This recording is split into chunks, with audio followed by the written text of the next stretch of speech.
للمؤمنین یغضوا من ابصارہم ویحفظوا فروجہم، مؤمنوں سے کہہ دیجئے کہ نگاہیں نیچے کرے اور اپنی شرمگاہوں کی حفاظت کرے۔ اسی طرح عورتوں کو بھی حکم ہے، پھر ارشاد ہوتا ہے وَلَا تَقْرَبُوا الزِّنَا إِنَّهُ كَانَ فَاحِشَةً۔ محمد شاہ روم محمودی کو میں ان سے ملتمس ہوں کہ وہ آئے اور اس موضوع پر مزید روشنی ڈالے۔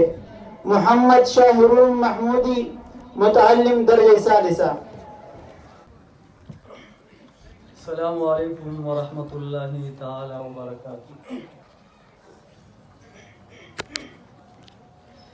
الحمد للہ وکفا وسلام علی عباده الذین اصطفى، اما بعد فاعوذ باللہ من الشیطان الرجیم، بسم اللہ الرحمن الرحیم، ولا تقربوا الفواحش ما ظهر منها وما بطن، صدق الله العظيم، وقال النبي صلى الله عليه وسلم لكل دين خلق وخلق الإسلام الحياء، أو كما قال عليه الصلاة والسلام۔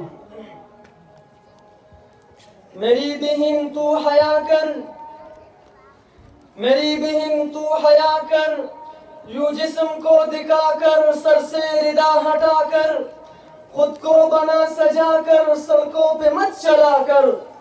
عورت تو وہ ہے جو کہ غیر کی نظر سے، عورت تو وہ ہے جو کہ غیر کی نظر سے خود کو بچائے رکھے جامے میں اپنے آ کر۔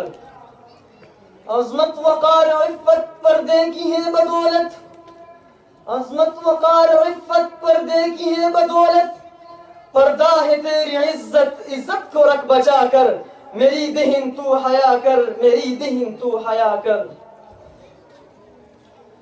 محترم سامعین، آج اس بار رونق اور پروقار مجلس میں مجھے جس موضوع پر لب کشائی کرنے کا موقع ملا ہے اس کا عنوان ہے بے حیائی اور بے پردگی۔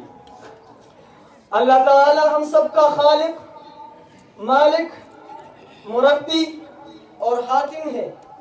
کائنات کی کوئی چیز اس کی تخلیق، ملکیت، تربیت اور حاکمیت سے باہر نہیں۔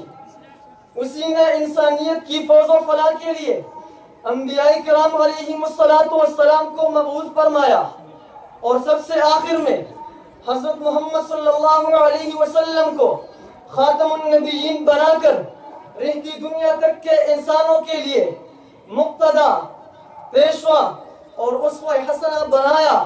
آپ صلی اللہ علیہ وسلم کی تعلیمات میں اخلاقی، معاشرتی، سیاسی، سماجی، ازدواجی اور دنیاوی و اخروی زندگی کے تمام مسائل کا حل موجود ہے۔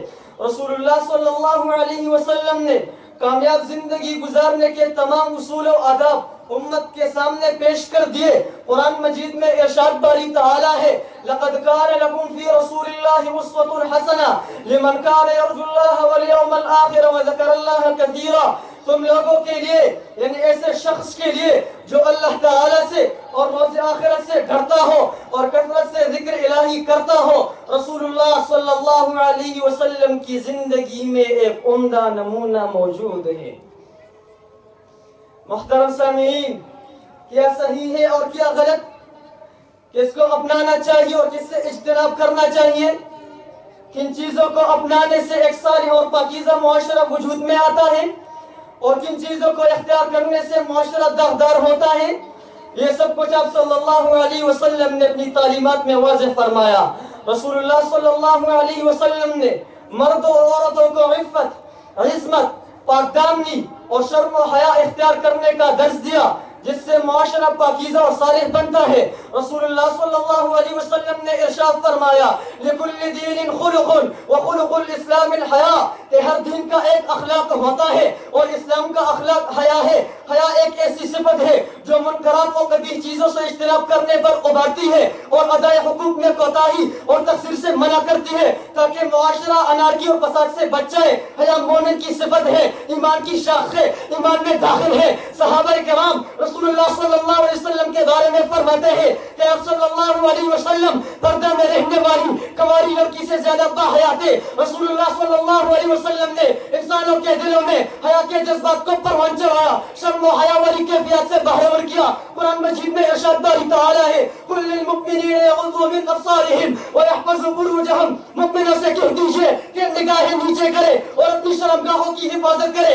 اسی طرح عورتوں کو بھی حکم ہے، پھر ارشاد ہوتا ہے وَلَا تَقْرَبُوا الزِّنَا إِنَّهُ كَانَ فَاحِشًا وَسَاءَ سَبِيلًا، زنا کے پاس بھی مت پٹکو، بلا شبہ وہ بڑی بے حیائی کی بات ہے اور بری راہ ہے۔ اسی طرح رسول اللہ صلی اللہ علیہ وسلم نے یہ بھی ارشاد فرمایا کہ ایک مرد دوسرے مرد کے صدر کو نہ دیکھے اور نہ ہی کوئی عورت دوسری عورت کی صدر کو دیکھے، اور یہ بھی ارشاد فرمایا کہ لوگوں نے سابق انبیاء علیہم السلام کے کلام میں سے جو کچھ حاصل کیا ہے وہ یہ ہے کہ جب تم حیا نہ کرو تو پھر جو چاہو وہ کرو۔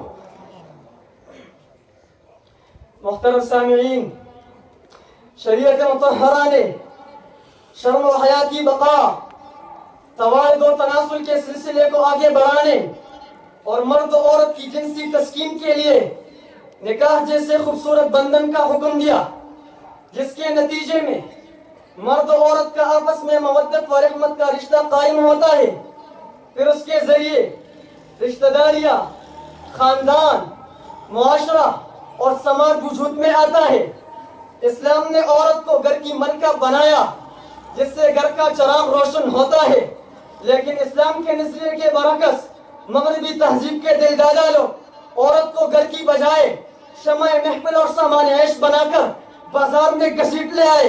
ایسے لوگوں نے عورت کی عزت، عظمت، وقار، شرافت، پردہ اور چار دیواری کو نہ صرف پامال کیا بلکہ بچوں کی تربیت اور شوہر کے حقوق کو بھی پامال کر دیا، جو مساوات کا سبز باغ دکھا کر مغربی تہذیب سے مرعوب طبقہ نے اس صنف نازک پر بہت بڑا ظلم کیا۔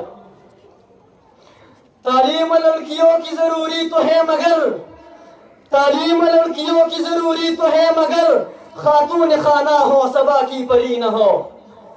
محترم سامعین، مغربی نقاری میں ہمارے معاشرے میں بھی اب اسکولوں میں مخلوط تعلیم اور ایسے یونیفارمز کو رواج دیا جا رہا ہے کہ جو نیم برہنہ ہو۔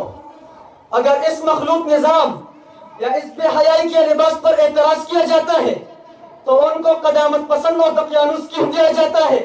اب سوال یہ ہے کہ ایجوکیشن کے لیے کیا مخلوط نظام ہی ضروری ہے، اور کیا بے حجابی اور نیم موریانی کے بغیر کوئی لیکچر سمجھ میں نہیں آئے گا، اور کیا کسی مضمون کو سمجھنے کے لیے زیب و زینت والا چہرہ ہی ضروری ہے، اور کیا چست اور چھوٹے لباس کے بغیر کوئی کتاب سمجھی نہیں جا سکتی؟ نہیں، ہرگز ایسا نہیں ہے، بلکہ یہ ترسمخی ہے، ممت نہیں، البتہ یہ ہماری غلامی کا اثر ہے۔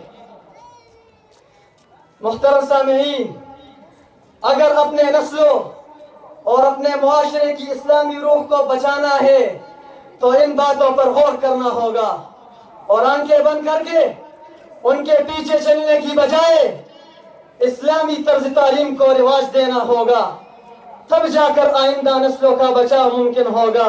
اللہ تعالی ہماری قوم کو سمجھ عطا فرمائے اور ہم سب کو صراط مستقیم پر چلنے کی توفیق دے۔ اقول قولی ھذا استغفر اللہ لی ولکم ولسائر المسلمین۔